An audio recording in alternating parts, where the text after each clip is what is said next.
the law of immortality. The topic of immortality has fascinated seekers for many centuries, captivating the minds of philosophers, theologians, and spiritual practitioners alike. In ancient philosophies, the concept of immortality often intertwines with the idea of an everlasting soul.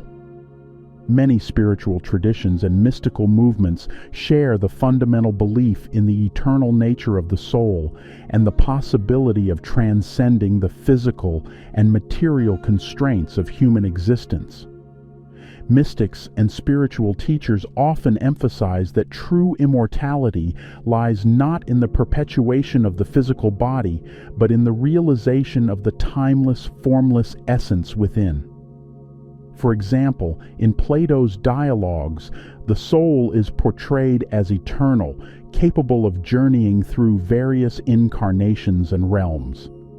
Similar idea of the soul is deeply rooted in many religious beliefs, from Hinduism's cycle of samsara and moksha to the Christian promise of eternal life in heaven.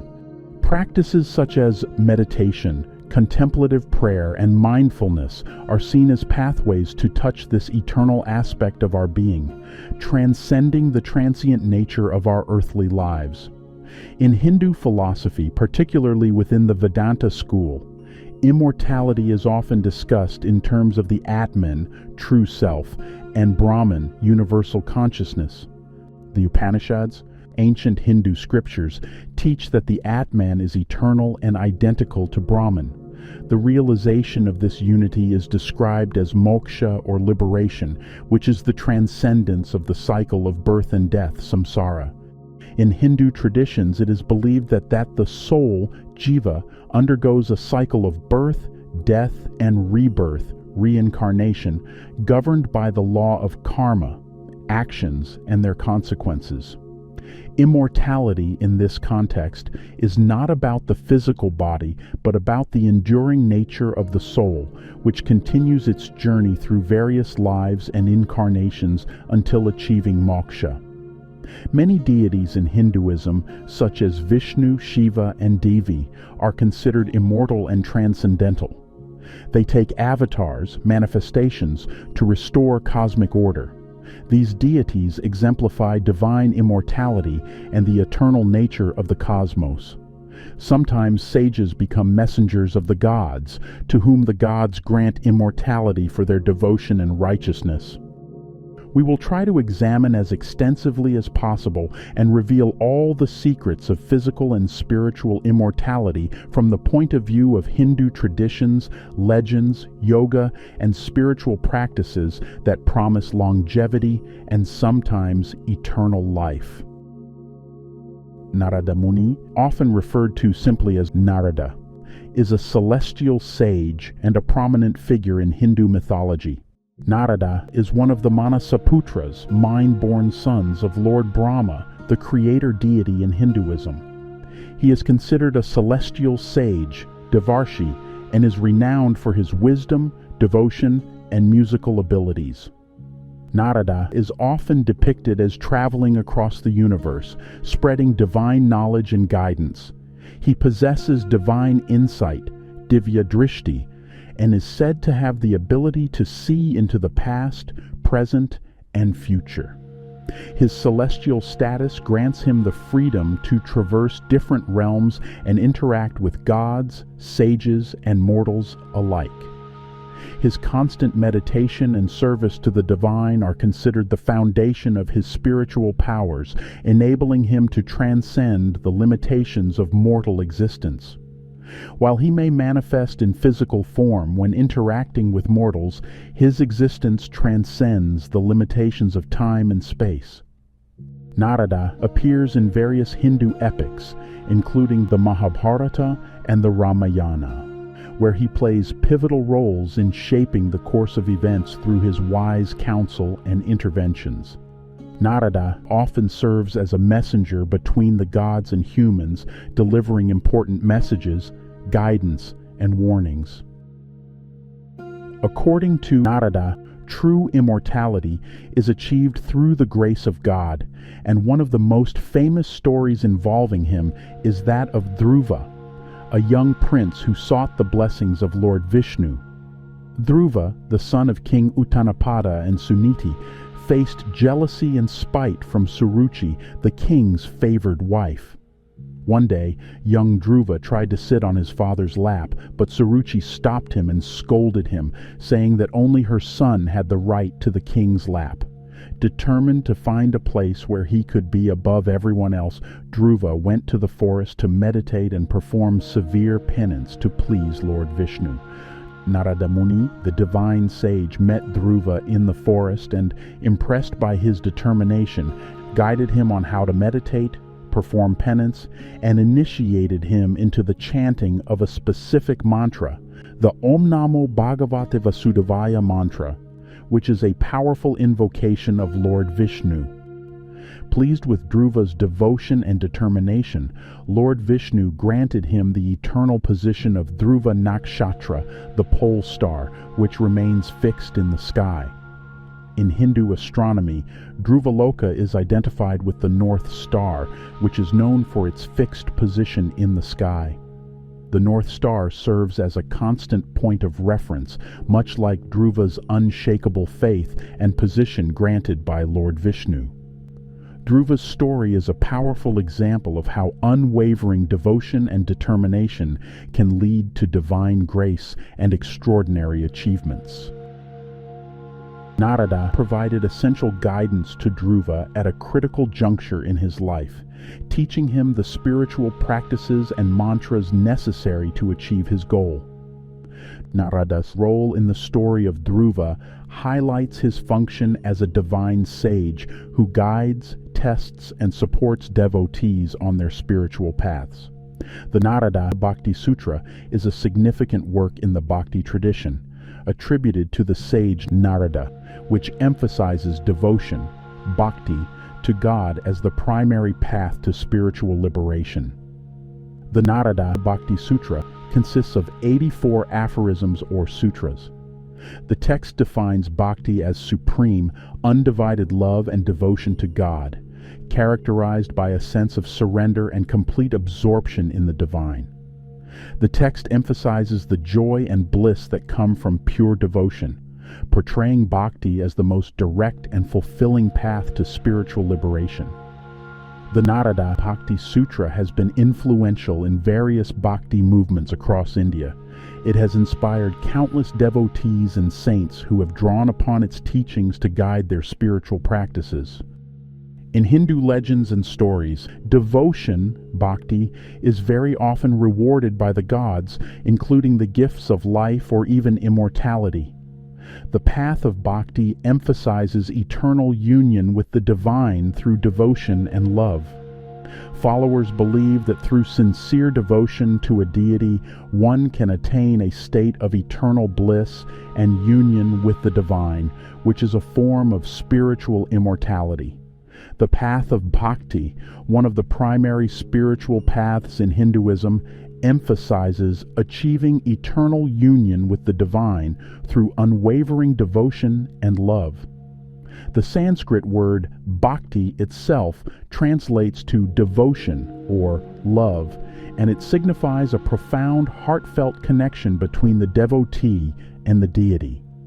This path is accessible to all, regardless of caste, creed, or gender, and focuses on developing a personal relationship with a chosen deity through various practices and expressions of devotion. At the core of bhakti is the belief that sincere and selfless love for a deity can lead to moksha, or liberation, which is considered the ultimate goal in Hinduism. The devotee surrenders their ego and personal desires to the deity, trusting in the divine will. Bhakti is expressed through various practices that help the devotee cultivate a deeper connection with the divine, singing hymns and devotional songs, kirtan and bhajan, that praise the deity, repetition of the deity's name, japa, or a sacred mantra using prayer beads, Mala, ritual worship involving offerings, visiting sacred sites and temples associated with the deity, reading and reflecting on scriptures like the Bhagavad Gita, Ramayana, and the Puranas that narrate the glories and stories of the deity. By focusing on the divine and surrendering to the deity, devotees break free from the cycle of samsara, birth, death, and rebirth. They attain moksha, where the soul resides in the divine presence forever. While not all devotees of the path of bhakti are Vaishnavas, Vaishnavism is one of the major traditions within Hinduism that espouses bhakti, devotion, to the Hindu preserver deity Vishnu. At the same time, the principles of devotion and the practices of the bhakti traditions are present to varying degrees in many other spiritual traditions, and may be associated with the worship of various deities. Bhakti traditions is rich with legends and stories that illustrate the transformative power of devotion, the concept of immortality, and the divine grace of Vishnu. The legend of Samudra Manthan, or the churning of the ocean, is one of the most celebrated myths in Hinduism, symbolizing the eternal struggle between good, devas, and evil, asuras, and the quest for immortality. The devas, gods, and asuras, demons, were constantly at war, vying for supremacy over the universe. After losing a significant battle, the devas, weakened and desperate, approached Vishnu for help. Vishnu advised them to churn the ocean of milk, Kshirasagara, to obtain Amrita, the nectar of immortality, which would restore their strength and ensure their victory over the Asuras. To churn the vast ocean, Mount Mandara was used as the churning rod, and the great serpent Vasuki served as the churning rope. The Asuras holding the head of Vasuki, and the Devas holding the tail. As the churning began, numerous divine and mystical objects emerged from the ocean, each representing various aspects of the cosmos. Finally, Dhanvantari, the divine physician, emerged holding a pot of Amrita. Seeing the nectar, the Asuras seized it, leading to a fierce struggle. To ensure the Devas received the Amrita, Vishnu assumed the form of the enchanting maiden Mohini. Distracted by her beauty, the Asuras willingly gave her the nectar, believing she would distribute it fairly. Mohini, however, distributed the Amrita exclusively to the Devas. The Devas regained their strength and ultimately defeated the Asuras, restoring cosmic balance. The legend of Samudra Manthan is rich with symbolism and moral lessons. It highlights the virtues of cooperation, perseverance, and the intervention of divine forces in the cosmic order. The emergence of Amrita and its selective distribution underscores the idea that immortality and divine grace are bestowed upon those who uphold righteousness and devotion. Moreover, it is believed that this legend contains hidden symbolism, hinting at the rise of Kundalini energy. The process of churning to obtain the nectar of immortality, Amrita, is a metaphor for spiritual awakening and the rise of Kundalini energy. The snake, Vasuki, used in the churning represents the Kundalini Shakti, which is coiled at the base of the spine. In yogic and tantric traditions, Kundalini awakening is a profound spiritual experience where the dormant energy, Kundalini, rises through the chakras, energy centers, along the spinal column. While physical immortality is not typically the focus, the rise of Kundalini energy leads to a state of enlightenment or self-realization, which is often regarded as achieving spiritual immortality. This form of immortality is characterized by enlightenment and eternal consciousness rather than physical perpetuity. Hindu mythology is replete with legends of mortals who, through devotion and righteousness, were granted immortality by the deities. However, immortality can become not only a blessing, but also a punishment. Ashwatthama is a significant figure in the epic Mahabharata. He was born with a gem on his forehead, which granted him protection from hunger, thirst, and fatigue, making him practically invincible. Ashwatthama fought on the Kaurava side during the Kurukshetra War, the central conflict of the Mahabharata. In a moment of rage and despair over the defeat of the Kauravas, he launched a devastating attack on the Pandava camp while they were asleep. Ashwatthama, who villainously killed the children of the Pandavas, incurred the wrath of Arjuna. Arjuna, wearing armor on a chariot, set off in pursuit of Ashwatthama and captured him. According to Vedic laws, Ashwatthama should have been killed as an aggressor. However, also according to Vedic laws, Ashwatthama should have been spared since he was the son of a Brahmana. Arjuna cut off the hair and jewel from Ashwatthama's head with his sharp sword. Thus, insulted and humiliated, Ashwatthama was simultaneously killed and not killed. As a consequence of his heinous actions, Ashwatthama suffered the wrath of Lord Krishna and other divine beings. They cursed him to wander the earth in perpetual agony, with an unhealing wound on his forehead and his immortality serving as a curse rather than a blessing. His cursed existence became a symbol of the consequences of unchecked anger and violence. According to legend, Ashwatthama is one of the Chiranjivis, believed to remain alive on earth until the end of the current age known as the Kali Yuga. Chiranjivi refers to a group of 7 immortal beings in Hindu mythology who are believed to possess physical immortality, meaning they do not age or die in the conventional sense.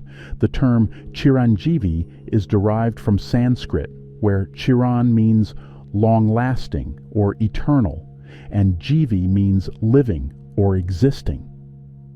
In some lists, Narada Muni is also mentioned as one of the Chiranjivis, although he is not included in the primary list of 7 immortals.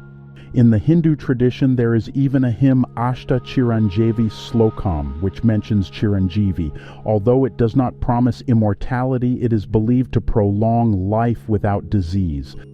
Ashwatthama, Bali King Chakravarthi, Vyasa Maharshi, Hanuman, Vibhishana, Kripacharya, Parashurama are known as Saptha Chiranjeevis. Other than them, Rishi Markandeya, also considered to be 8th Chiranjeevi, and one who remembers these great personalities by chanting this sloka daily, will live his life completely without any obstacles. So in the list of 7 immortal Chiranjeevi, besides Ashwatthama, Mahabali, Vyasa, Hanuman, Vibhishana, Kripacharya, and Parashurama are mentioned. Mahabali, also known as King Bali, was a revered king of Kerala. In ancient times, his fame and power grew so immense that they began to threaten the dominance of the Devas. Vishnu incarnated as Vamana, a dwarf Brahmin, during a grand Ashwamedha Yagna led by King Mahabali. As per tradition, Mahabali offered Vamana any boon he desired, and Vamana asked for 3 paces of land. Vamana then grew into a giant, covering the earth and heaven with his 2 steps. Realizing there was no space left for the 3rd step, Mahabali humbly offered his own head. Vishnu pushed Mahabali into the netherworld, Patala, but granted him immortality, allowing him to visit his kingdom annually to ensure his people's well-being.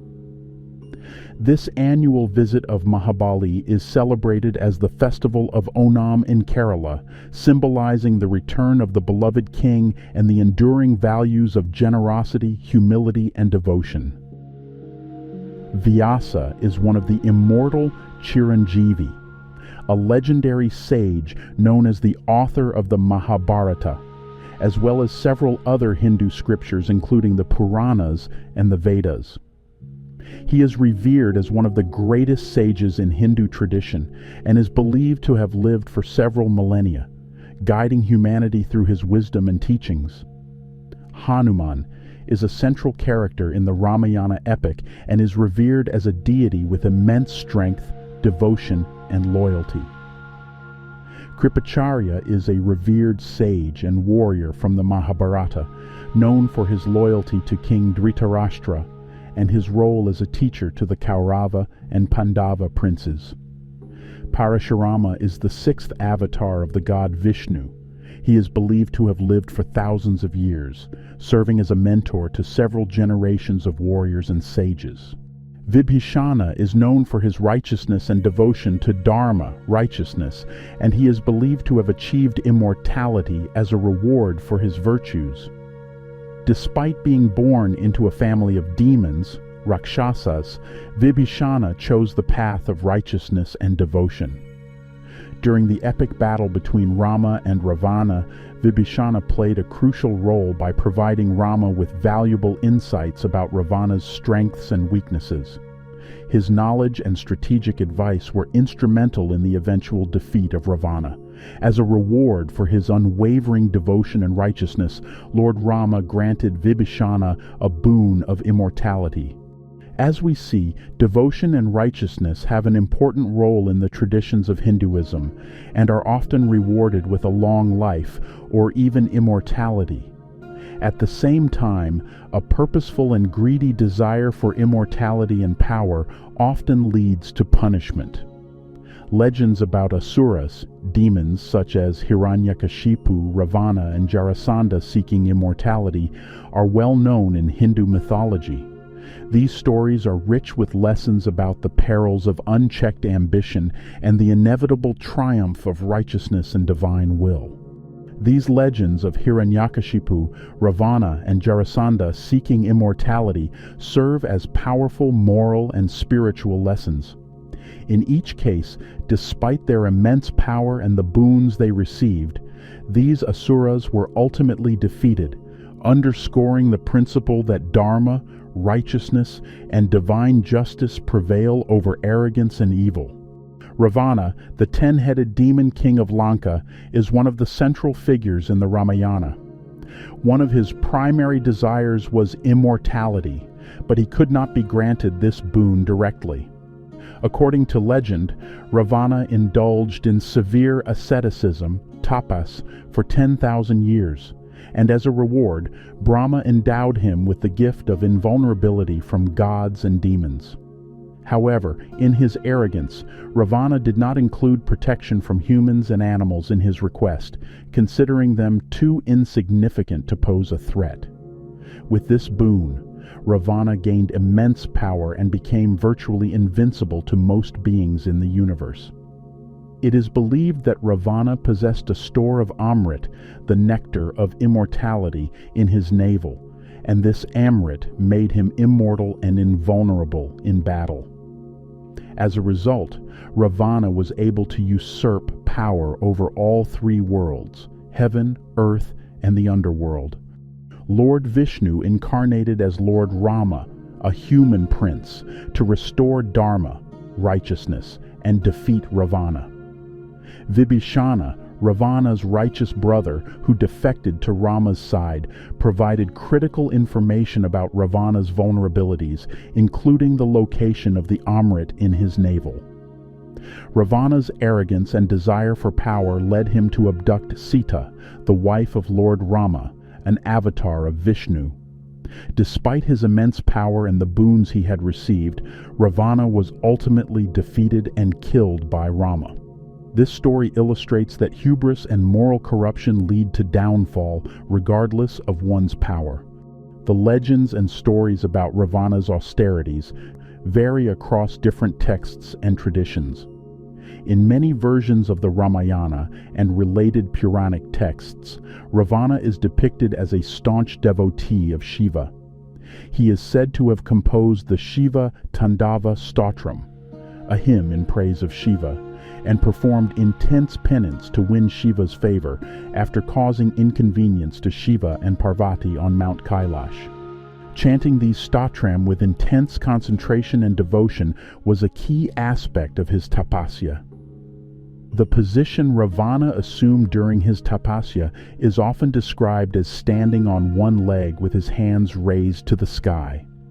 Ravana engaged in prolonged periods of meditation, focusing his mind solely on Lord Shiva. This meditation was often accompanied by extreme fasting, abstaining from food and water for extended periods to demonstrate his devotion and to purify his mind and body. Shiva, impressed by Ravana's devotion, bestowed upon him great power and the Chandrahas, a divine sword. In Hindu mythology, there are several stories of devotees who received the gift of immortality or were blessed with long life by Lord Shiva. One of the most poignant legends of immortality in Hinduism is the story of Markandeya. Markandeya is also sometimes counted among the immortal Chiranjivi. Born to Mirikandu Rishi and his wife Marudmati, Markandeya was destined to die at the age of 16. His parents were given a choice by Lord Shiva. They could have a son who would live a short but righteous and pious life, or a son who would live a long but unremarkable life. They chose the former. As his 16th birthday approached, Markandeya's parents were grief-stricken. However, Markandeya started to engage in severe austerities and remained steadfast in his devotion to Lord Shiva. On the fated day, Yama, the god of death, arrived to claim him. Markandeya clung to a Shiva lingam, an iconic representation of Shiva, and chanted with intense devotion. His unwavering faith and devotion moved Shiva, who appeared as Kalantaka and killed Yama. Shiva, as Kalantaka, the conqueror of death, embodies the image of a protector who can conquer even death to save his devotees. Subsequently, Shiva brought Yama back to life, and Markandeya, blessed with eternal youth and immortality, became a revered sage known for his wisdom, devotion, and the timeless hymns he composed in praise of Lord Shiva, such as the Markandeya Purana and the famous Mahamrityunjaya mantra, which invokes Shiva's protection and is believed to conquer death. Om, we worship Triambaka, the fragrant increaser of prosperity. Similar to a cucumber from its stem, may I be freed from death, not from immortality. The story of Markandeya teaches that true devotion can lead to divine blessings and protection, and that divine grace can override even the cosmic law of mortality. Yama, known as the god of death, holds a significant role in Hindu mythology. He is the deity responsible for the afterlife, presiding over the dead and determining the fate of souls based on their karma during their lifetime. Yama is often depicted as a stern but just deity, riding a black buffalo and carrying a noose with which he snatches the souls from the bodies of the dying. Yama's abode is called Yamaloka, the realm of the dead, where he keeps meticulous records of every person's deeds. Assisted by his scribe Chitragupta, Yama ensures that each soul is judged fairly and sent to their appropriate next life or realm, be it heaven, hell, or reincarnation.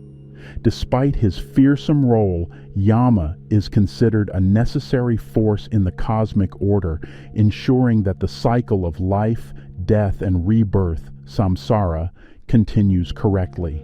One of the most beloved legends in Hindu mythology is the story of Savitri and Satyavan, which exemplifies the themes of devotion, love, and the power of determination in altering destiny and overcoming death.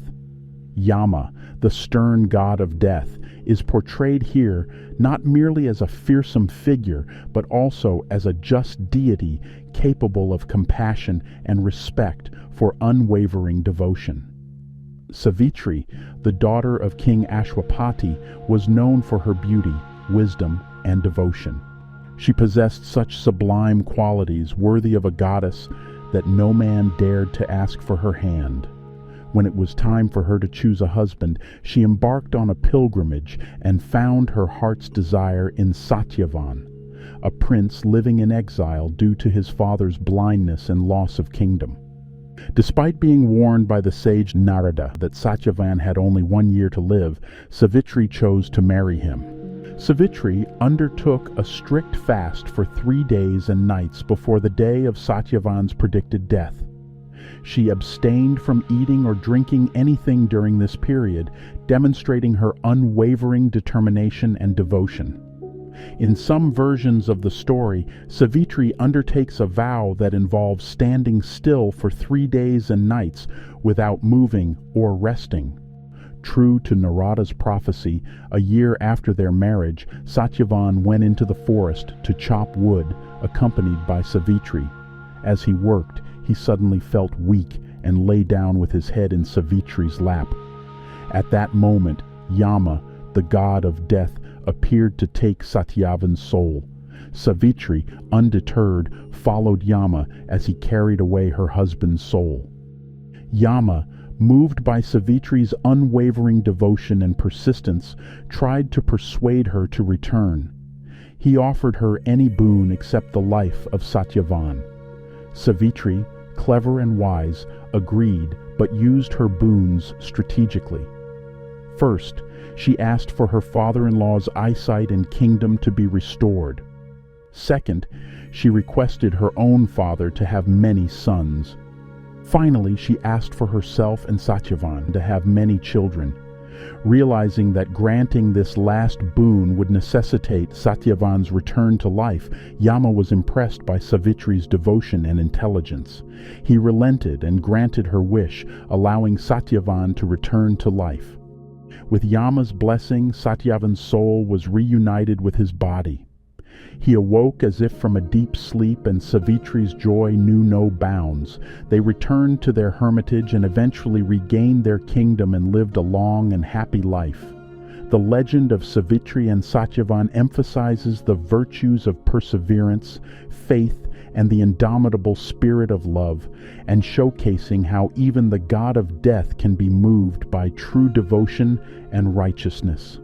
As we can see from the rich heritage of legends and stories in the traditions of Hinduism, devotion and sacrifice are crucial tools for the manifestation of desires. They express themselves through personal service to deities and through the adoption of austerities and tapas. This understanding is especially important in our time, when the concept of manifestation is often distorted, stripped of devotion and sacrifice, and driven by an insatiable thirst for external success or achievement. In the next part, I will continue to analyze the topic of immortality, focusing less on legends and more on the philosophies, statements, and practices of various schools and traditions of yoga.